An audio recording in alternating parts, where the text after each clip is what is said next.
El 14 de marzo de 1849, el juzgado del condado en Lowndes County, Alabama, se incendió por completo en lo que los funcionarios llamaron un desafortunado accidente causado por una lámpara volcada. Pero entre las cenizas los investigadores encontraron algo que no coincidía con la versión oficial: 3 conjuntos de restos humanos en el sótano, encadenados a anillos de hierro incrustados en las paredes de piedra. Los registros del secretario del condado, desde 1847 hasta 1849, fueron completamente destruidos, junto con escrituras de propiedad, certificados de matrimonio y, lo más crucial, los documentos de sucesión de la finca Sutton. Durante más de un siglo, los descendientes de las familias de Lowndes County han susurrado sobre lo que realmente ocurrió en Bell River Plantation durante esos 2 años, sobre las hijas gemelas del coronel Nathaniel Sutton y sobre el esclavo llamado Marcus, quien de alguna manera logró documentarlo todo antes de desaparecer. Lo que estás a punto de escuchar ha sido reconstruido a partir de cartas que sobrevivieron, registros médicos de Mobile y testimonios presentados ante una sociedad abolicionista del norte que permanecieron sellados hasta 1963 antes de continuar con la historia de las hermanas Sutton y los secretos que consumieron a toda una comunidad. Asegúrate de estar suscrito a Liturgy of Fear y activa la campanita de notificaciones. Descubrimos los rincones más oscuros de la historia estadounidense que los libros de texto no se atreven a tocar. Y deja un comentario diciéndonos desde qué estado o ciudad nos escuchas. Nos encanta saber desde dónde nuestra audiencia descubre estos horrores olvidados. La verdad sabrá. Bell River Plantation no comienza con el incendio, sino con un funeral 2 años antes, y con 2 mujeres que habían sido enseñadas a creer que sobrevivir significaba ejercer control absoluto en Lowndes County. En 1847, se extendía sobre algunos de los suelos de cultivo de algodón más ricos de Alabama, tierra negra que hacía a los hombres ricos y moldeaba el paisaje en reinos de casas blancas,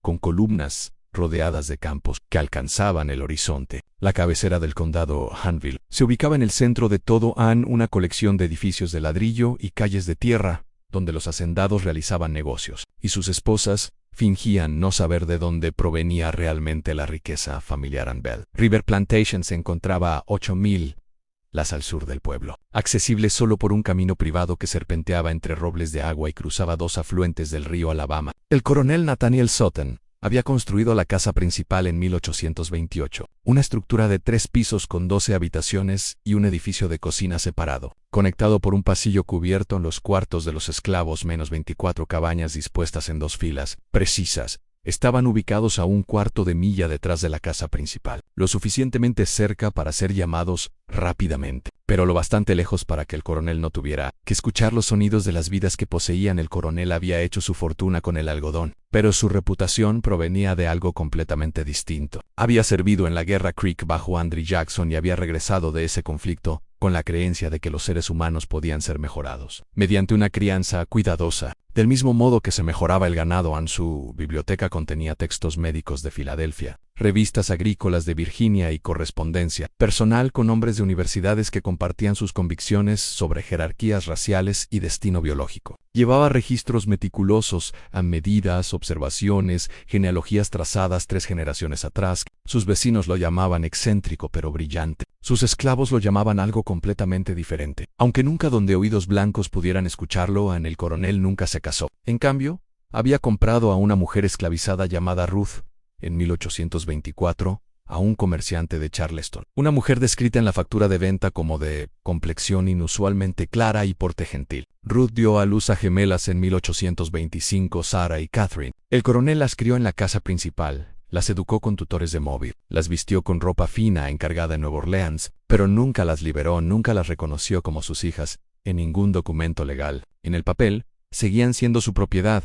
un arreglo que le daba autoridad absoluta sobre cada aspecto de su existencia. Sarah y Catherine crecieron en un aislamiento peculiar. Aprendieron a leer y escribir, a pintar acuarela y a tocar el pianoforte. Estudiaban literatura y matemáticas, geografía y francés, pero rara vez salían de los terrenos de la plantación. El coronel controlaba quién las visitaba y cuándo, examinando cada posible contacto social mediante sus propios criterios rígidos. Les decía que eran especiales, que se les habían dado ventajas que las elevaban por encima de su condición, pero que el mundo más allá de Bell River nunca las entendería ni las aceptaría. Les enseñó que la seguridad venía del aislamiento, que la confianza era una debilidad y que el poder, por limitado que fuera, era la única moneda que importaba. Las gemelas aprendieron estas lecciones demasiado bien. Desarrollaron su propio lenguaje de miradas y gestos. Terminaban las frases de la otra. A veces guardaban silencio durante días y se comunicaban solo mediante notas pasadas por la mesa durante la cena. Usaban vestidos idénticos en colores coordinados. Sarah en verde profundo, Catherine en azul medianoche. Leían los mismos libros al mismo ritmo, una comenzando desde el frente, la otra desde el final, encontrándose en el medio. Todo en cepillos para el cabello, joyas, secretos y eventualmente algo más oscuro. Su madre, Ruth, murió en 1839, oficialmente de neumonía. Aunque en los cuartos de esclavos se susurraba sobre moretones en sus brazos y miedo en sus ojos durante sus últimas semanas, tras su muerte, el control del coronel sobre sus hijas se tensó como un lazo. Instaló cerraduras en las puertas de sus dormitorios, que solo podían abrirse desde el exterior. Les exigía entregar informes escritos semanales sobre sus actividades, sus pensamientos, sus sueños. Comenzó a probarlas. Dejaba objetos de valor en lugares obvios, para ver si los tomarían. Las presentaba a visitantes masculinos para observar sus reacciones. Creaba situaciones diseñadas para revelar cualquier rebelión oculta. La plantación prosperó durante esos años. Para 1847, el coronel poseía 63 personas esclavizadas, cuyo trabajo producía 142 fardos de algodón al año. Vendía su cosecha a través de intermediarios en Mobile e invertía las ganancias en más tierras, más esclavos, más libros, para su siempre creciente biblioteca. La población esclavizada de Bell River tenía un perfil demográfico inusual, un número desproporcionado de personas de piel clara, más niños de los que la tasa de natalidad debería haber producido, y un patrón perturbador de familias separadas y vendidas justo cuando los niños alcanzaban la adolescencia. El capataz, un hombre llamado John S. Pritchett, había trabajado en Bell River durante 15 años, vivía en una casita cerca de los cuartos de los esclavos, y ejecutaba las órdenes del coronel con precisión mecánica. Pritchett llevaba sus propios registros diarios de castigos, asignaciones de trabajo, restricciones dietéticas para los esclavos que el coronel había designado para su programa de cría. Estos cuadernos, escritos con la apretada caligrafía de Pritchett, documentaban atrocidades con el tono casual de informes agrícolas, aunque mujeres eran obligadas a entrar en qué cabañas, qué niños eran engendrados por qué hombres, qué embarazos eran terminados y por qué métodos. En la casa principal, Sarah y Catherine entendían más de lo que su padre imaginaba. Leían sus diarios cuando él viajaba a Mobile por negocios. Escuchaban detrás de las puertas y reunían fragmentos de conversaciones entre Pritchett y el coronel. Sabían lo que ocurría en los cuartos después del anochecer. Sabían cuáles de los esclavos eran sus medio hermanos. Sabían que su padre veía a los seres humanos como sujetos experimentales en su laboratorio personal de teoría racial, y aprendieron a odiarlo con una furia fría y paciente que lo habría aterrorizado. Si la hubiera reconocido en la mañana del 3 de febrero de 1847, llegó con un calor inusual, las temperaturas subiendo a los 60 grados incluso antes del mediodía. El coronel Sutton había pasado la noche anterior en su estudio, trabajando a la luz de una lámpara en correspondencia con un profesor del Colegio Médico de Carolina del Sur. El personal de la casa no notó nada fuera de lo común cuando no apareció para el desayuno. A menudo trabajaba toda la noche y dormía hasta tarde. Fue Pritchett quien lo encontró a las 10, desplomado en su silla de cuero con papeles esparcidos sobre el escritorio. El rostro del coronel tenía un tono grisáceo, y cuando Pritchett tocó su mano para despertarlo, la piel se sentía fría y cerosa. El doctor Amos Grayfield llegó desde Anvil 2 horas después y declaró muerto al coronel Nathaniel Sutton, estimando la hora de muerte entre la medianoche y el amanecer en ataque al corazón, declaró el doctor Grayfield, apenas mirando el cuerpo. El hombre tenía 56 años. Se esforzó hasta el agotamiento. Ya le había advertido sobre su temperamento calórico y el exceso de tensión mental. El corazón se rinde. Así de simple. Pero varios detalles no coincidían con ese diagnóstico tan conveniente en la bandeja de la cena del coronel, llevada a su estudio a las 8:00 de la noche anterior. Estaba en una mesa auxiliar con la comida casi intacta. Una taza de café, tiempo atrás enfriada, mostraba un residuo peculiar en el fondo, un sedimento fino que brillaba tenuemente bajo la luz de la lámpara. A la última carta del coronel, dirigida a su abogado en Mobile, permanecía sin terminar. A mitad de una frase he hecho ciertos arreglos con respecto al futuro de mis hijas que deben ejecutarse exactamente como se estipula para su propia protección y para la preservación de la obra de mi vida. Si alguna persona intentara, la frase terminaba ahí, la pluma deslizándose fuera de la página como si de pronto su mano hubiera perdido fuerza. Sarah y Catherine estaban juntas en el pasillo, fuera del estudio de su padre, vistiendo idénticos vestidos negros de luto que, de alguna manera, habían conseguido a pesar de no tener conocimiento previo de su muerte. Sus rostros no mostraban lágrimas, ni señales de shock o dolor. Se tomaban de la mano, los dedos entrelazados, observando todo con expresiones idénticas de calma vigilante.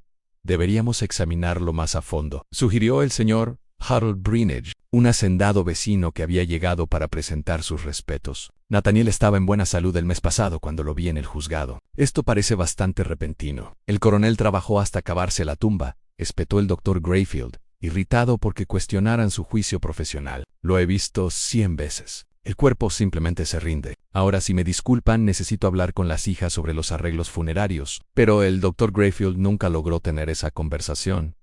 Sarah se dirigió a él primero, con una voz perfectamente modulada y fría como la lluvia de enero. Dr. Grayfield, agradecemos su pronta asistencia. El funeral se celebrará dentro de 3 días, con el entierro en la parcela familiar. El señor Jeremiah Osgood, el abogado de nuestro padre en Mobile, ha sido convocado y debería llegar mañana por la tarde. Hasta que se lea el testamento y se liquide la herencia, Catherine y yo administraremos los asuntos de la plantación. Pritchett continuará como capataz bajo nuestra supervisión directa. Los hombres en la habitación intercambiaron miradas. Las mujeres no administraban plantaciones, mucho menos mujeres solteras de apenas 22 años. Y había algo más, algo que no lograban articular, una sensación de que Sarah y Catherine habían estado esperando este momento, que habían ensayado esas palabras, que sabían exactamente cómo se desarrollarían los acontecimientos ahora. Señorita Sarah, comenzó el señor Brinage con el tono condescendiente que los hombres reservaban para mujeres que hablaban de asuntos más allá de su comprensión. No puede esperar seriamente que nuestro padre nos educó específicamente para esta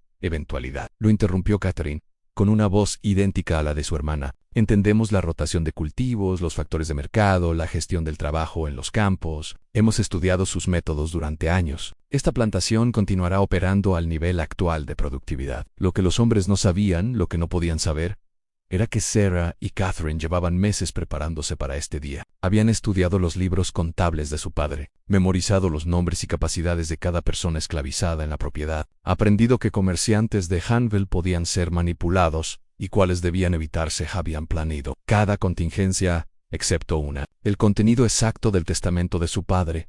El funeral tuvo lugar el 6 de febrero, bajo cielos grises que amenazaban con lluvia, pero nunca cumplieron. 43 vecinos y socios comerciales asistieron, reuniéndose en el salón donde el cuerpo del coronel yacía en un ataúd de nogal forrado de satén blanco. El reverendo Samuel Yates, de la iglesia presbiteriana de Hanville, pronunció una elegía que alababa las contribuciones del coronel a la prosperidad agrícola de Alabama y su dedicación al avance del conocimiento científico. Ninguna persona esclavizada de Bell River asistió al servicio, aunque se reunieron en los cuartos esa misma noche para su propia ceremonia. Una mezcla de himnos cristianos y tradiciones más antiguas, cantando canciones que celebraban la liberación y el ajuste de cuentas. Mantuvieron las voces bajas, pero el sonido se extendió por los campos hasta donde Sarah y Catherine estaban sentadas en el porche de la casa principal. Creen que ahora son libres, dijo Sarah en voz baja. Aprenderán lo contrario, respondió Catherine.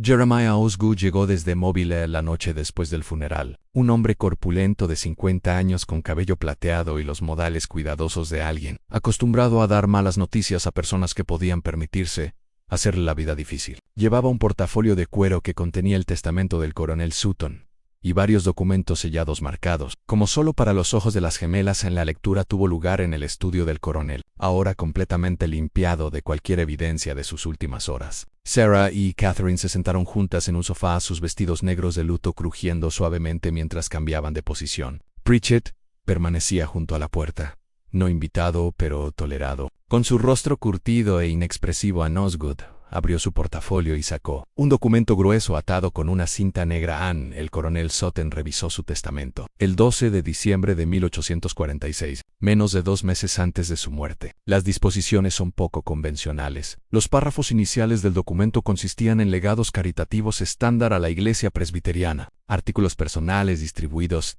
a varios conocidos. Luego, Osgood llegó a la sección relativa a la plantación y sus habitantes. A mis hijas Sarah y Catherine Sutton les dejo la totalidad de Bell River Plantation. incluyendo todas las tierras, estructuras, ganado, equipo y propiedad humana, para ser mantenidos conjunta y equitativamente entre ellas. Sin embargo, este legado es condicional a las siguientes estipulaciones, que deben cumplirse dentro de los 24 meses posteriores a mi muerte. Osgood hizo una pausa, carraspeó incómodo y continuó. Primero, ambas hijas deben contraer matrimonio cristiano legal con hombres de carácter y posición adecuados, aprobados por el ejecutor de esta herencia. Segundo, ambos matrimonios deben producir descendencia legítima dentro del plazo estipulado. Tercero, las hijas deben mantener la plantación al nivel actual de productividad y demostrar una gestión adecuada de sus recursos. La mano de Sarah apretó la de Catherine, sus nudillos poniéndose blancos. Si estas condiciones no se cumplen, leyó Osgood, su voz bajando, Bell River Plantation y todos sus bienes serán vendidos en una subasta pública, y las ganancias distribuidas equitativamente entre las siguientes instituciones caritativas. La lista incluía colegios agrícolas, sociedades médicas y organizaciones dedicadas al avance del entendimiento científico de las poblaciones humanas. El intento final del coronel por asegurar que su ideología lo sobreviviera a Ana y más, dijo Osgood, sacando un segundo documento. Una carta privada para ambas. Le entregó el sobresellado a Sarah, quien rompió el sello de cera con la uña. Dentro, la letra de su padre cubría 3 páginas de papel de algodón grueso. Catherine se inclinó cerca, y leyeron juntas en silencio. La carta explicaba el razonamiento del coronel con escalofriante claridad. Había observado su apego antinatural la una por la otra, su rechazo a los intereses femeninos normales en el cortejo y el matrimonio. Había concluido que nunca se separarían voluntariamente, que nunca formarían alianzas apropiadas con hombres, que pudieran continuar su trabajo y administrar adecuadamente su patrimonio. Así que creó una situación en la que no tenían elección, casarse y procrear o perderlo todo. Pero el párrafo final de la carta contenía algo aún más perturbador. He hecho arreglos para asegurar que elijan sabiamente. Mi red de correspondencia se extiende por todo el estado y más allá. Ellos estarán observando, informando sobre su conducta y sus decisiones. Siempre que ustedes recuerden que son lo que yo hice de ustedes, y que no pueden escapar de la verdad fundamental de su naturaleza, por mucho que pretendan lo contrario. La sangre que corre por sus venas es tanto su privilegio como su prisión. Sarah dobló la carta con cuidado y la colocó de nuevo en el sobre. Cuando levantó la mirada hacia Osgood, su expresión no revelaba nada.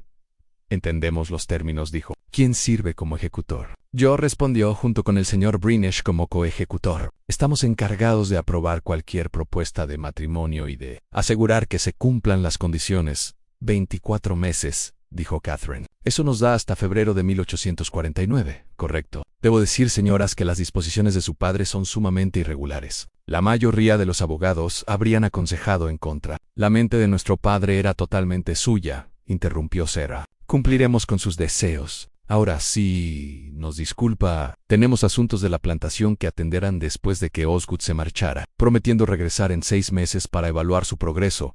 Las gemelas permanecieron en el estudio, se sentaron en la silla de su padre, Catherine en el asiento, Sarah en el apoyabrazos, y miraron las paredes llenas de diarios y textos médicos, los libros contables que documentaban 2 décadas de experimentación humana, disfrazada de administración agrícola.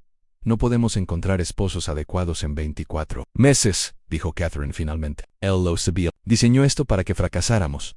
No si controlamos cada variable, respondió Sarah. Padre nos enseñó eso. Creía que los seres humanos podían criarse como el ganado, que cada aspecto de la reproducción podía ser gestionado y dirigido. Lo demostraremos, solo que no de la manera que él pretendía. ¿Qué estás sugiriendo? Sarah se puso de pie y se dirigió al escritorio de su padre, abriendo el cajón inferior donde él guardaba sus registros más privados. Sacó un diario encuadernado en cuero y lo abrió en una página marcada con un lazo de seda.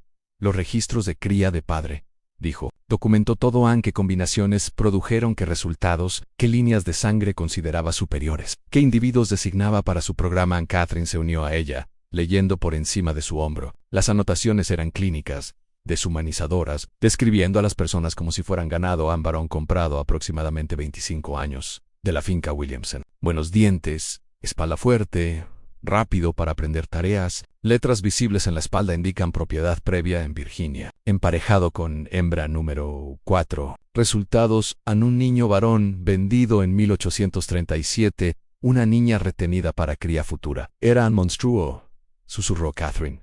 Lo era, respondió Sarah.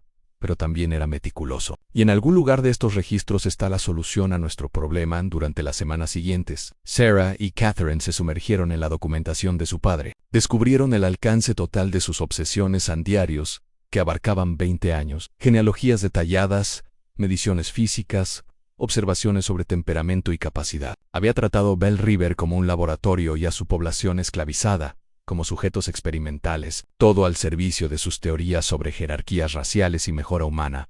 Pero dentro de esa documentación, encontraron algo inesperado en evidencia de inteligencia, resiliencia y resistencia entre las mismas personas que su padre había intentado reducir a puntos de datos a esclavos que se enseñaron a leer a pesar de las prohibiciones, mujeres que usaron hierbas y saberes tradicionales para controlar su propia fertilidad, subvirtiendo silenciosamente el programa de cría del coronel, hombres que sabotearon equipos y ralentizaron la productividad de maneras que parecían accidentales. Su padre había notado estas deficiencias. Sin reconocerlas como actos de rebelión, un nombre aparecía repetidamente en los diarios posteriores, siempre acompañado de anotaciones de frustración en Ruth. Su madre en el coronel la había comprado esperando una portadora dócil de hijos para sus experimentos. En cambio, encontró a una mujer que lo desafiaba de formas sutiles y persistentes, enseñando a sus hijas a leer cuando él estaba fuera, susurrándoles sobre la vida que había conocido antes de la esclavitud, sembrando dudas sobre su autoridad absoluta. Ella intentó protegernos, dijo Catherine, pasando el dedo sobre el nombre de su madre,